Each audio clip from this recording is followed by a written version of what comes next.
اور اللہ سلامتی کے گھر کی طرف بلاتا ہے۔ واللہ یدعو، اور اللہ پکارتا ہے، بلاتا ہے الی دار السلام، سلامتی کے گھر کی جانب۔ سلامتی کے گھر کی جانب بلانے سے کیا مراد ہے کہ اللہ تعالیٰ نے دین اسلام کو ہمارے لیے یہاں اس دنیا میں بھیجا۔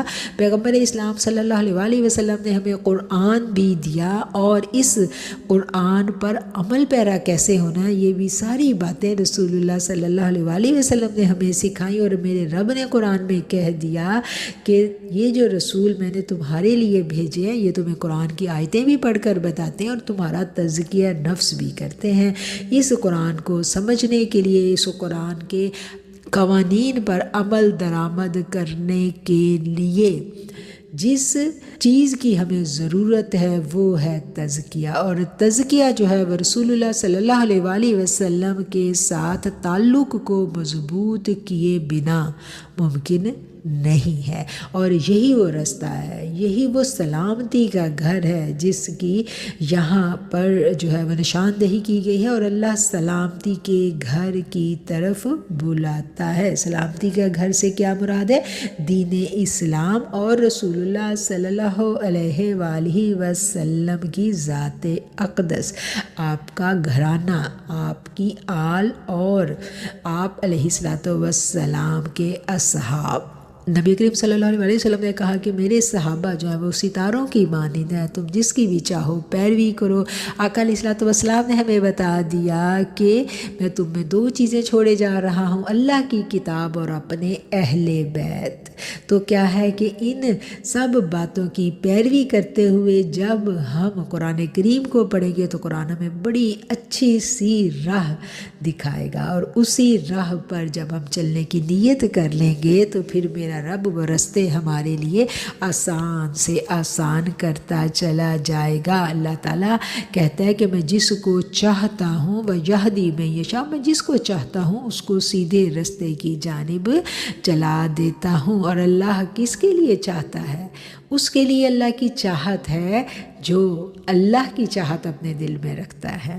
اللہ تو سب کا ہے نا، اللہ تو مومن کا بھی ہے، اللہ تو کافر کا بھی ہے۔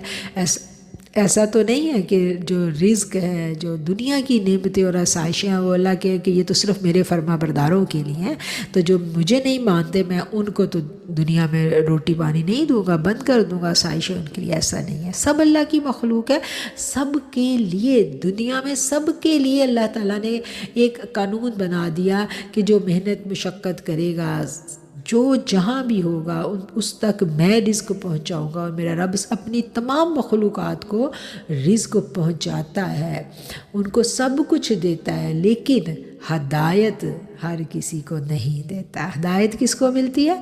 جو ہدایت کا طالب ہے، جو تنہائی میں اپنی ذات پہ تفکر کرے تو اس کے اندر سے پھر رب سے ملن کی تڑپ جو ہے نا وہ خود بخود جاگ اٹھتی ہے، اور پھر وہ اس تڑپ، اس پیاس کو لے کے جب ادھر ادھر بھاگتا ہے تو پھر اللہ اس کے لیے رستے آسان کر دیتا ہے، اور پھر اللہ اس کو منزل مقصود تک پہنچا دیتا ہے۔ للذین احسنوا الحسنی وزیادۃ ولا یرہق وجوہہم قتر ولا ذلۃ اولئک اصحاب الجنۃ ہم فیہا خالدون۔ للذین احسنوا، وہ لوگ جنہوں نے نیک عمل کیے ان کے لیے نیک جزا ہے، یعنی جو نیکی کے کام کرتے ہیں ان کے لیے بہت اچھی جزا ہے اللہ کے پاس، اور اس سے بھی زیادہ ملے گا۔ یعنی یہ نہیں ہے کہ اگر نیکی کا کام کیا ہے تو جتنی جزا کی ہمیں امید ہے وہ ملے گی، نہیں، اللہ کہتا ہے میں اس سے بھی زیادہ ان کو دوں گا۔